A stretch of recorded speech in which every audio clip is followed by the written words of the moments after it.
Gimana saya bilang ya? Sebetulnya kita masih sangat kekurangan produk organik, Pak. Ya.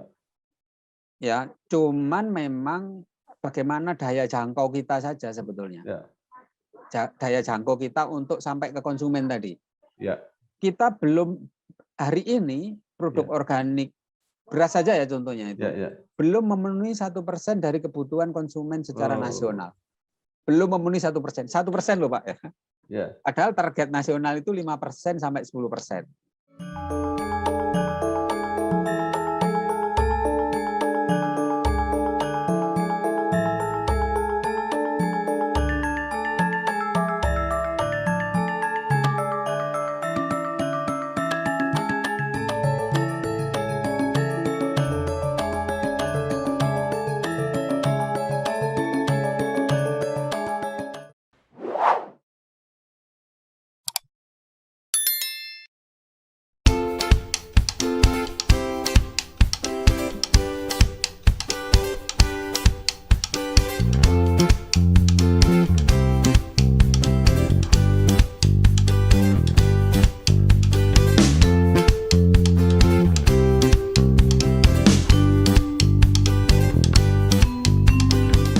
Saya Bambang Sadono merekomendasikan sate rumah makan Sambung Roso, sate kambing muda, ada gulai, tongseng, tengkleng.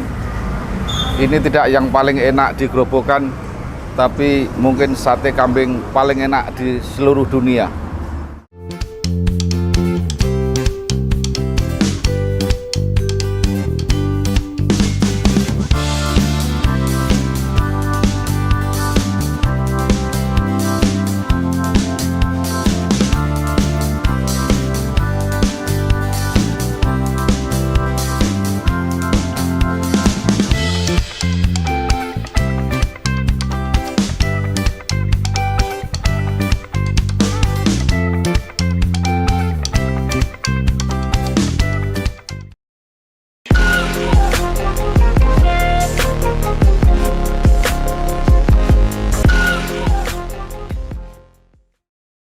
Assalamualaikum warahmatullahi wabarakatuh.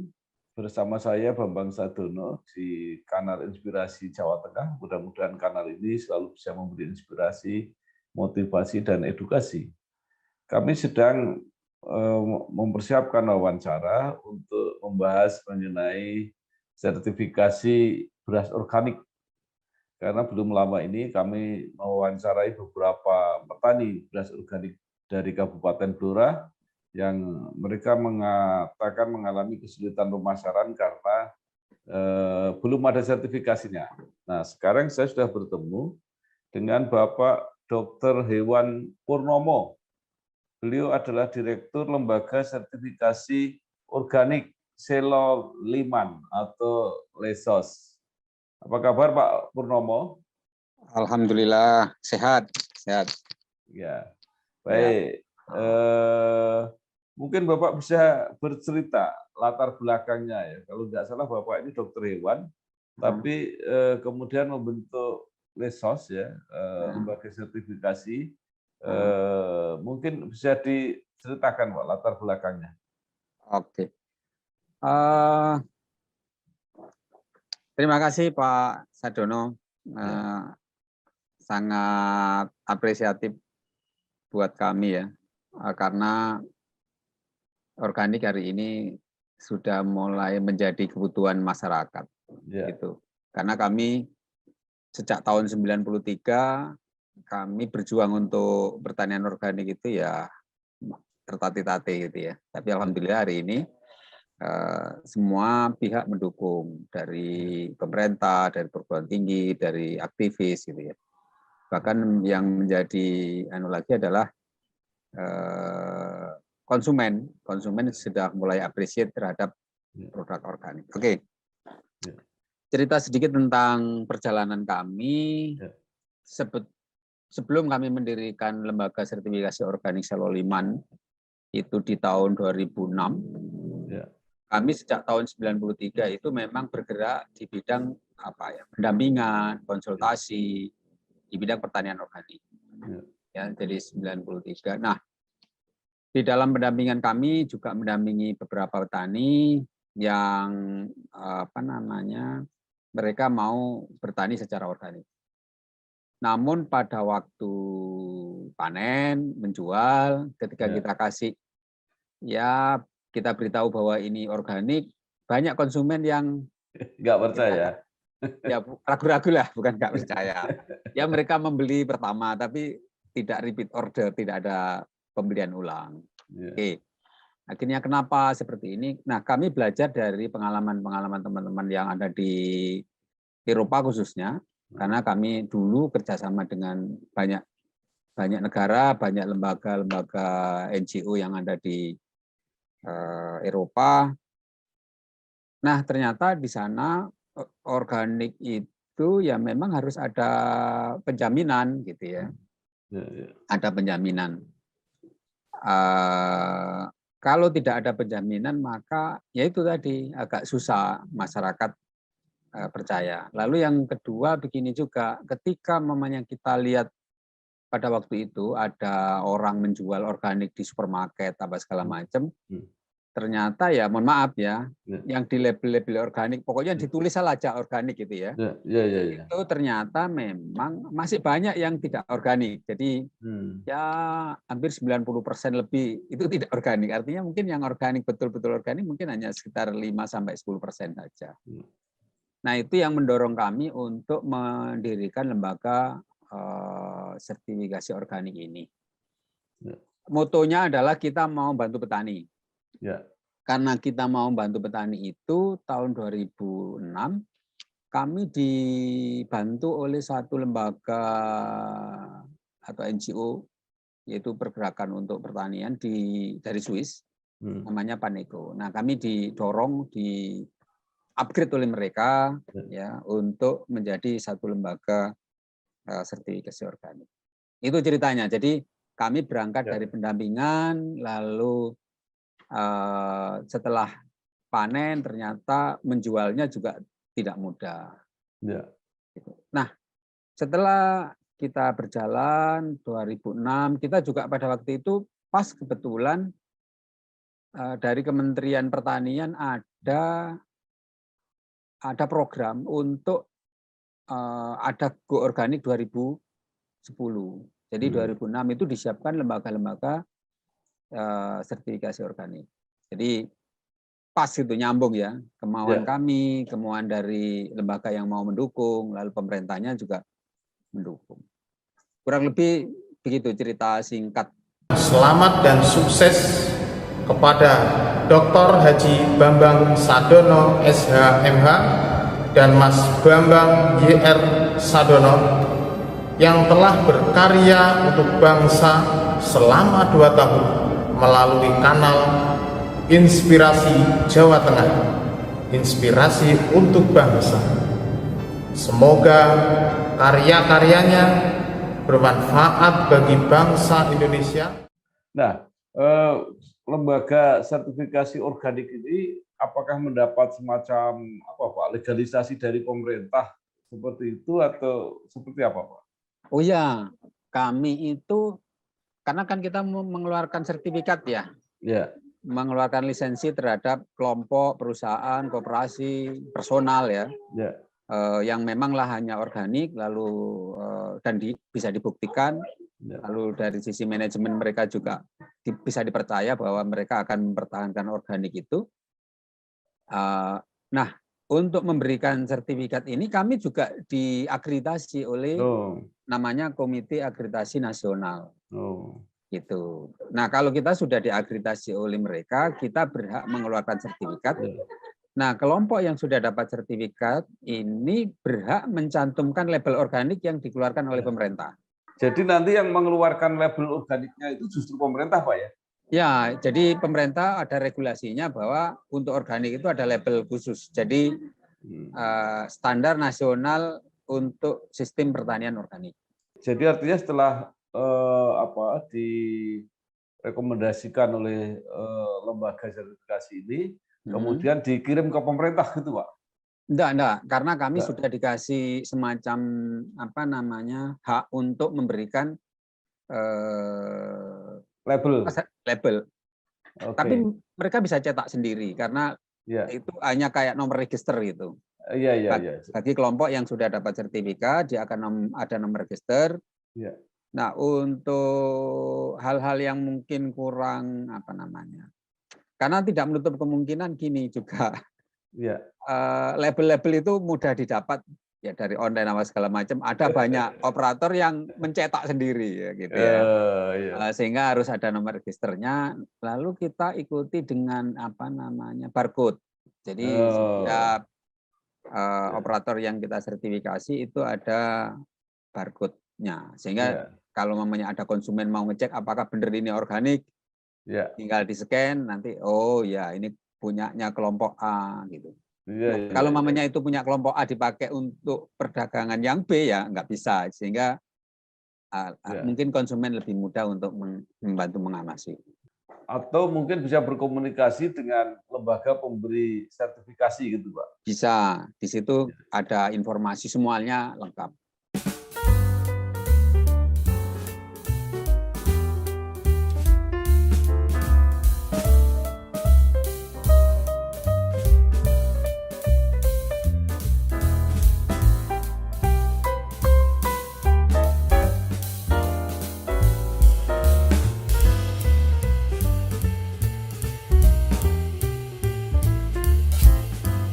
Saya Bambang Sadono. Saya sekarang sedang di Desa Kenteng, Cepu, di warungnya Bu Nur, spesial jendil. Jendil ini adalah ikan paling enak di dunia, yang hanya ada di Bengawan Solo. Jadi orang belum dikatakan pernah ke Cepu kalau belum pernah makan jendil. Nah, datanglah ke warung Bu Nur di Desa Kentong, Kentong Cepu. Ada yang digoreng, ada yang di Karangasem. Sampai ketemu di Kentong Cepu.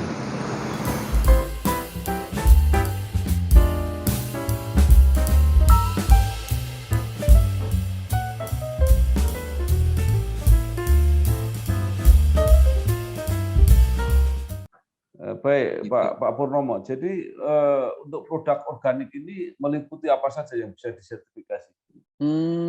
Gini, dulu gini. Ini cerita perjalanan aja ya.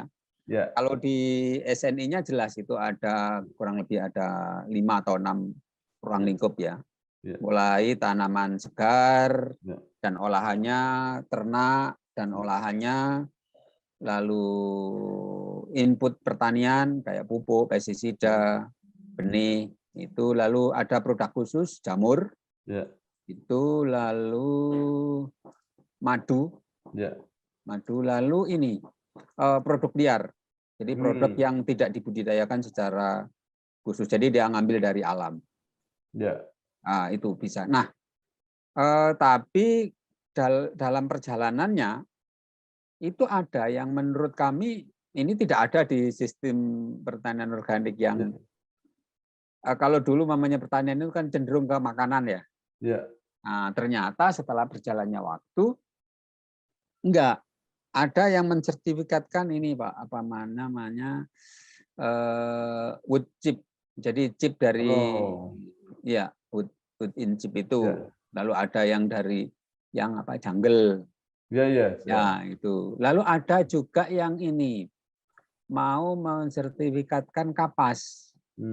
Bukan kapas, kapuk randu. Kapuk randu. Oh, ternyata organik itu tidak hanya makanan yang kebutuhan, karena ada beberapa konsumen justru yang tadi saya sebutkan itu yang terakhir itu diekspor. Kalau wood in chip itu ke Korea yang banyak. Kalau yang tadi kapuk randu itu justru Jerman yang minta. Kapuk randu ya, bukan kapas ya, kapuk randu. Nah, sekarang kalau untuk bisa mendapat sertifikasi, Pak, itu apa saja kriterianya, Pak? Sebetulnya kami tidak ada batasan khusus ya. Ya. Jadi siapapun boleh mendapat sertifikat organik yang kita keluarkan. Bisa personal, bisa perusahaan, bisa koperasi, bisa kelompok tani, bisa gabungan kelompok tani. Ya. Jadi banyak yang itu kalau dari sisi kriteria yang bisa mendapatkan sertifikat. Nah, tadi saya kelupaan. Kalau beras itu masuk kategori yang mana tuh? Itu termasuk tanaman segar dia, Pak. Oh, tanaman segar ya? Ya, belum masuk olahan karena dia tidak ada proses menambahkan sesuatu. Itu termasuk tanaman kayak beras, sayur, kopi, kakao, itu termasuk tanaman segar. Saya, Sasongko Tejo, mengucapkan selamat ulang tahun yang kedua kepada Bangsa TV dan kanal YouTube Inspirasi Bangsa dan Inspirasi Jawa Tengah yang dikelola oleh Bambang Sadono, wartawan senior. Semoga sukses dan semoga mendapatkan respon atau mendapatkan tempat di hati masyarakat Jawa Tengah dan masyarakat Indonesia pada umumnya. Nah, maksud saya tadi begini, persyaratan itu apakah menyangkut misalnya bibitnya, menyangkut jenis pupuknya, pestisidanya, gitu airnya, itu apa saja yang dipersyaratkan? Gini, ada di dalam penilaian kita itu ada dua, Pak. Ada dua. Jadi proses budidayanya, sama yang kedua manajemennya. Ya, kalau budidaya menyangkut binihnya, cara tanamnya, pengelolaan lahannya, nanti panennya, pasca panen, sampai packing. Sampai packing. Nah, kalau yang manajemennya itu aturannya di situ. Oh, ternyata siapa saja yang lahannya di mana, berapa luasnya, lalu nanti ada catatan-catatan budidaya gitu ya. Ada aturan juga di situ yang mengikat gitu ya. Itu kalau perusahaan ya internal ke perusahaan. Kalau kelompok tani ya antara kelompok dan anggotanya. Itu harus ada ikatan yang jelas, ada aturan yang jelas. Apa yang boleh digunakan, apa yang tidak itu diatur di kelompok, tapi harus mengacu kepada SNI. Nah, kebetulan SNI-nya ini untuk SNI Sistem Pertanian Organik itu nomor 6729. 6729, tahunnya yang terbaru 2016. Nah, sekarang prosesnya apa? Apakah mereka harus mengajukan atau seperti apa? Oh ya, mengajukan aja, Pak. Jadi harus mengajukan ke kami. Itu bisa formnya bisa di-download di www.lesosindonesia.com. www.lesosindonesia.com. Itu bisa termasuk persyaratan apa saja juga bisa dilihat di itu. Nah, kemudian apakah ada proses survei lapangan atau seperti apa nanti yang dilakukan? Oh ya, jadi gini nanti ketika dia sudah mengajukan permohonan ke kami, itu nanti ada kita asesmen dulu. Jadi ketika kita datang ke lapangan itu kita sudah hampir pastikan bahwa mereka 80% lolos. Jadi kami tidak akan datang ke lapangan kalau secara teknis mereka belum bisa lolos. Mamanya kan ada persyaratan-persyaratan, Pak. Contoh yang paling krusial itu masa konversi. Jadi ada masa beralih dari konvensional ke organik. Nah, itu kita lihat dari data yang kita kirim tadi, mereka isi, lalu dikirim balik ke kami, kita pelajari itu. Itu minimal berapa tahun, Pak? Untuk konversinya? Kalau menurut SNI, itu untuk tanaman musiman, itu 2 tahun. 2 tahun ya. Kalau tanaman tahunan itu 3 tahun. Ya, jadi mereka sudah menghilangkan bahan yang dilarang oleh standar itu selama 2 tahun. Nah, setelah dia selesai 2 tahun, mereka baru bisa mendapat sertifikat.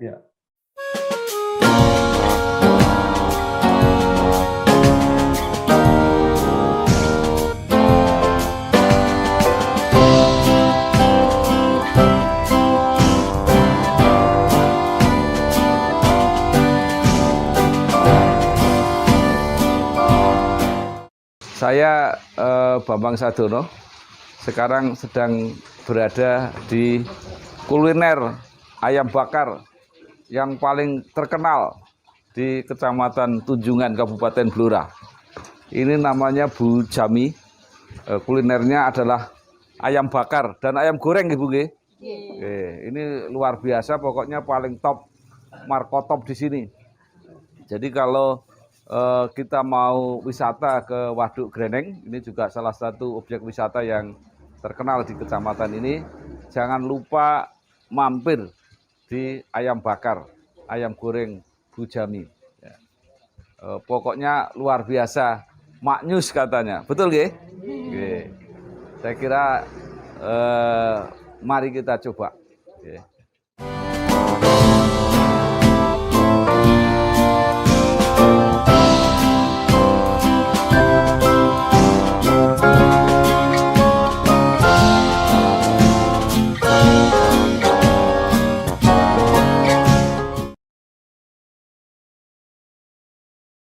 Nah, kemudian mengenai biaya, seperti apa itu, Pak? Nah, ini yang selalu menjadi kendala bagi kelompok. Ya. Mereka bilang gini, Pak, itu tidak hanya di kelompok, mungkin pemerintah juga bilang, perusahaan juga bilang bahwa, biayanya mahal. Ya. Nah, kalau memang seperti itu, kami biasanya membantu menghitung. Membantu menghitung sakjane piro sih biaya. Memang dari biaya ini kami punya Mendes ya. Kalau Jawa Tengah, Jawa Timur kurang lebih untuk 3 tahun. Untuk 3 tahun itu sekitar 31 juta. Kurang lebih ya. Kurang lebih 31 juta. Nah, 31 juta itu kalau untuk tanaman padi yang tadi yang Bapak kemarin sampaikan, itu kalau dia punya 5 hektar, itu per kilo berasnya, per kilo gabahnya tidak sampai 100 rupiah. Jadi tidak sampai 100 rupiah. Atau kalau mamanya kita, kan gini, kalau organik sama konvensional kan ada perbedaan harga. Nah, perbedaan harga itu kalau saya lihat di lapangan, paling rendah itu sekitar 3.000 rupiah. Ya kurang lebih segitulah ya, 3.000 rupiah. Ya, jadi kalau dia beli konvensional masih 9.000, kalau dia beli organik kurang lebih 12.000. Itu yang paling rendah. Nah, dari angka yang paling rendah itu tidak sampai 10% yang untuk membiayai sertifikat. Nah, dari situ sebetulnya petani sangat diuntungkan, Pak. Dia dapat nilai tambah 100%. Untuk kami tidak lebih dari 10%. Itu kalau 5 hektar. Tapi kalau itu 10 hektar, kalau itu 15 hektar, kalau itu 20 hektar, maka akan jauh lebih, jauh sangat murah. Gitu ya. Itu sertifikasi tetap sama berapapun luasannya gitu, Pak? Oh enggak, nanti ada namanya Mendes ya. Hari orang. Ya, kami hitung tadi itu yang paling rendah lah, yang paling. Itu maksimal berapa hektar sampai berapa hektar? Sampai ribuan hektar enggak masalah. Bukan yang paket harga tadi. Itu bisa sampai 20 hektar. 20 hektar, oke. Nah, masalahnya petani ini kan punyanya kecil-kecil dan terpisah-pisah, Pak. Itu nggak apa-apa? Nggak masalah, Pak. Ada namanya nanti kalau di kelompok tani, itu bergabung. Bergabung di kelompok tani kan? Nah, nanti supaya kami mudah menilainya, supaya tidak terlalu lama, waktunya cukup 2 orang 1 hari kan gitu ya. Itu mereka harus punya namanya tim internal control system. Jadi mereka mengontrol sendiri sesuai dengan standar yang mereka tetapkan. Nah, hasil dari pemeriksaannya mereka itu yang kita periksa. Sehingga kita tidak perlu periksa 100%, mungkin kita periksa sekitar maksimal 10%. Oke. Itu berapa lama proses pendaftaran tadi sampai memenuhi syarat, kalau sudah memenuhi syarat sampai keluar sertifikat? Gini, itu sangat tergantung kesiapan kelompok, Pak. Jadi gini, kalau mamanya mereka mendaftarkan, lalu kita kasih asesmen, mungkin sehari 2 hari sudah dikirim, nanti mereka lalu mereka kita kirimi harga dan MOU, oke, tanda tangan, langsung mamanya minggu depan gitu, mamanya hari ini kita periksa, lalu semuanya sudah siap, sudah lalu kita kirim untuk harga, oke setuju, tanda tangan, kontrak, oke kita jadwalkan.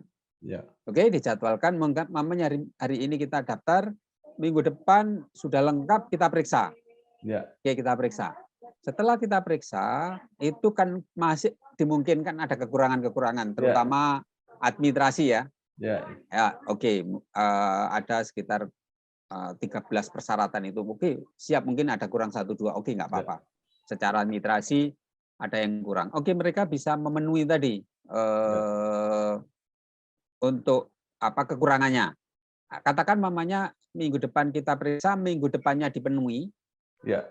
Kalau itu sudah kita terima hasil rekomendasi yang kita berikan, lalu dipenuhi, maka dari yang kita terima tadi, 2 minggu setelah kita terima, sertifikat itu sudah bisa atau keputusan sertifikasi sudah bisa diputuskan. Ya. Jadi kami punya standar, namanya punya SOP, pokoknya dokumen hari ini kita terima, maka maksimal 2 minggu berikutnya itu sudah bisa ada keputusan. Saya Hadi Supeno, ucapkan selamat dan sukses pada Bangsa TV yang bulan Mei ini kita berusia 2 tahun. Pak Sadono dan Pak Mamang Sadono Junior semoga terus sukses mengelola kanal YouTube Inspirasi Jawa Tengah, Inspirasi untuk Indonesia, dan terutama televisi bangsa.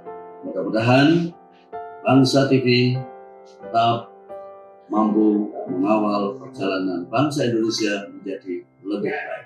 Baik, terima kasih. Nah, lembaga semacam Lesos ini seberapa banyak di Indonesia, Pak? Sekarang mungkin sekitar ada 10 lembaga. 10 lembaga ya. Ya, tapi yang aktif mungkin beberapa lah. Kalau untuk di Jawa Tengah, Lesos ini sudah di berapa kelompok atau berapa entitas yang sudah mendapatkan? Banyak Pak, banyak, mulai dari ada di Pekalongan, ya lalu di Semarang,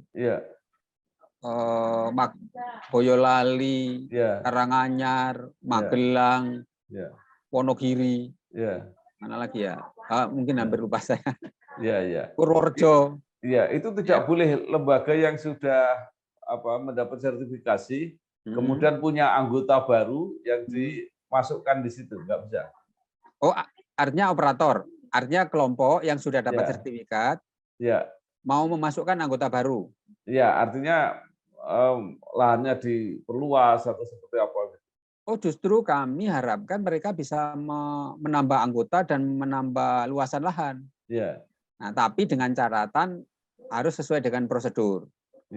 Ya, mereka mamanya gini Pak, kan ada, jadi kita mamanya sertifikat yang kita keluarkan ini berlaku selama 3 tahun. Oke, tapi setiap tahun kita melakukan namanya surveillance atau pemeriksaan tahunan. Nah, kalau mamanya tahun ini kelompok A dapat sertifikat dengan anggota mamanya hanya 10 orang, mungkin luasnya hanya 5 hektar katakan. Nah, tahun depan kan mereka berkembang. Oh, ternyata organik itu mudah, murah, produktivitasnya juga tidak kalah. Lalu harganya nanti harga jualnya juga ada nilai tambah yang signifikan. Tidak menutup kemungkinan ada anggota-anggota lain yang mau gabung. Nah, kalau mau gabung dia juga harus mengikuti masa konversi tadi. Lalu daftar juga. Inilah hanya di mana, berapa luas, tanamannya apa. Nah, itu kelompok harus menyiapkan itu. Nah, pada waktu kita surveillance, bagi anggota-anggota tadi yang sudah siap, itu bisa dimasukkan. Jadi sebelum kami datang, mereka kirim namanya AFL, ya, daftar keberteriamaan petani tadi, itu dikirim ke kami. Oke, baru kita periksa. Nanti kalau oke, berarti anggota-anggota baru tadi bisa dimasukkan menjadi atau panennya bisa dibeli secara organik. Nah, untuk sertifikasi itu hanya satu jenis sertifikasi atau ada klasifikasi-klasifikasi, Pak? Misalnya mengenai tingkat kualitas misalnya, ada nggak? Oh, enggak ada, Pak. Kalau Ya, yang organik ya organik, nggak ada mamanya. Oh ini semi organik, ini organik Ya. kelas. Ada yang Jadi dulu saya pernah dapat informasi gini. Ya. Oh ini sertifikat organiknya bintang 1, bintang 2, nggak ada itu. nggak ada Itu ya. baik nasional atau internasional tidak ada. Jadi Nggak kalau ada. ada isu bahwa Ya. oh ini sertifikat organiknya bintang Ya. 1, 2, oh enggak, itu pasti bohong. Ya. Jadi mengenai jenis dan kualitas, kemudian harga tergantung masing-masing kalau gitu Pak ya. Iya. Tapi ada masing-masing ada main dish-nya ya. Ya. Nah, kalau kami punya main dish, jadi kalau orang hari. Baik. Nah, kalau menurut Bapak trennya seperti apa Pak ini produk-produk organik ini? Gimana saya bilang ya? Sebetulnya kita masih sangat kekurangan produk organik, Pak. Ya. Ya, cuman memang bagaimana daya jangkau kita saja sebetulnya. Ya. Daya jangkau kita untuk sampai ke konsumen tadi. Ya. Kita belum hari ini produk organik beras saja ya contohnya itu belum memenuhi 1% dari kebutuhan konsumen secara nasional. Belum memenuhi 1%. 1% loh Pak. Ya. Padahal target nasional itu 5% sampai 10%. Ya. Dari keseluruhan beras Pak ya? Seluruhnya beras. Ya. Seluruhan beras organik di Indonesia itu belum memenuhi 1% kebutuhan konsumen di Indonesia. Ya. Ya. Artinya dari keseluruhan beras itu organiknya belum ada 1% gitu. Belum ada. Ya.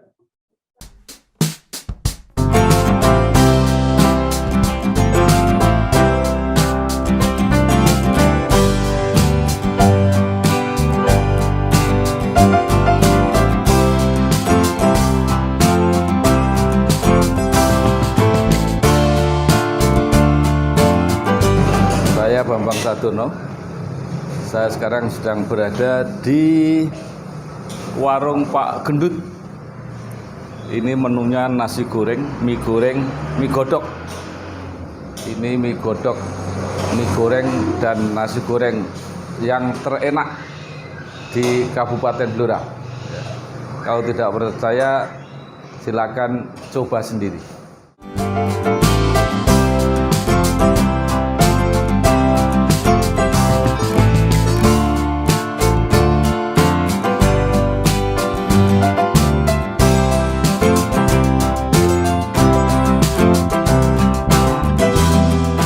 Niki sekali goreng pinten porsi Pak niki Pak? Iya. Niki pinten porsi niki? Ini 16 tergantung yang pesen Bapak. 16 porsi. Nggih. Sekali.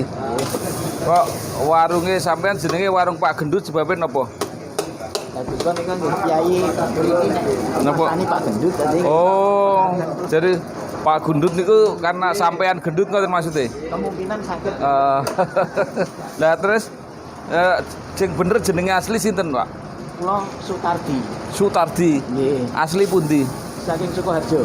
Waduh, Sukoharjo. Terus pun pinten tahun teng mriki? 75 sampai sekarang, Bapak. Wah, 75 sampai sekarang. Jadi sampean mie yang paling laris di Blora nggih. Nggih. Nggih.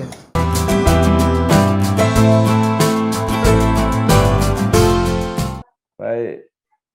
Nah, sekarang apa Pak yang biasanya dilakukan ya seperti lembaga seperti Bapak ini sudah berpengalaman untuk mendorong petani ini pindah ke organik karena mereka menyampaikan begitu masuk ke organik itu tingkat produktivitasnya menurun. Iya, gini kan berdasarkan pengalaman kami ini selalu seperti itu. Ya. Baik yang disampaikan oleh Badan Penelitian, BPTB dan sebagainya, dari perguruan tinggi juga begitu. Nah, mereka menyampaikan bahwa produktivitas pertanian organik itu cenderung turun.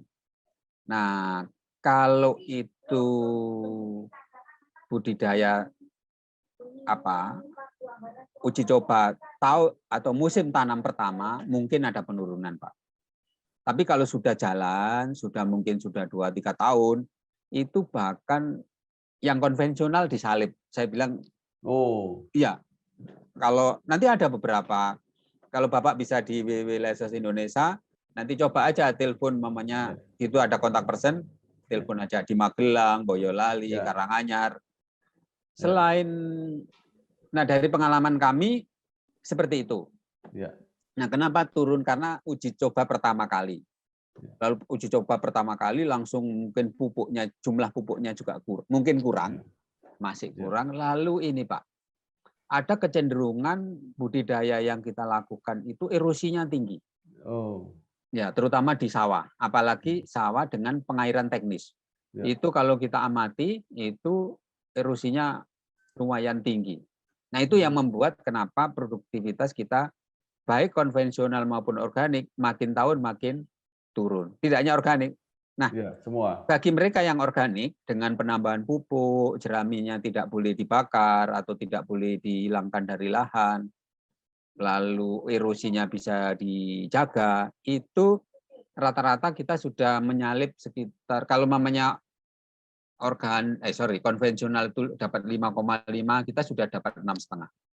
Ya.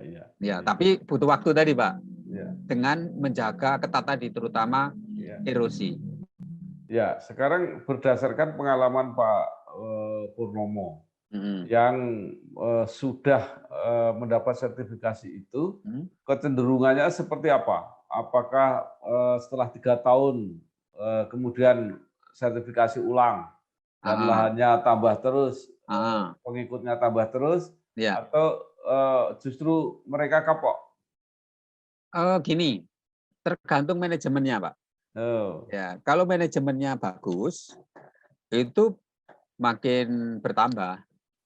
Tapi kalau ya kan gini, kadang-kadang ada kelompok yang sertifikasinya dibantu oleh pemerintah. Ya, ada juga yang mereka mandiri. Nah, tapi kalau mereka gambarannya tadi, bahwa sertifikat organik itu harganya mahal, banyak peminat. Tapi kalau secara manajemen mereka belum siap, mau itu swasta, mau kelompok tani, ya rata-rata mundur gitu ya. Tapi apakah ini swasta atau kelompok tani, kalau manajemennya bagus, maka berkembang Pak. Ada beberapa kelompok di Jawa Tengah itu sampai hari ini sangat, kalau menurut saya sangat berkembang, bahkan dari situ ya saya bilang mereka jadi anak-anak, terutama anak-anak muda itu jadi anak muda kaya raya dari usaha pertanian. Baik, terima kasih sekali Bapak Dr. Hewan Purnomo yang telah membagi pengalaman maupun informasi bagi kalangan petani yang ingin migrasi dari anorganik ke organik.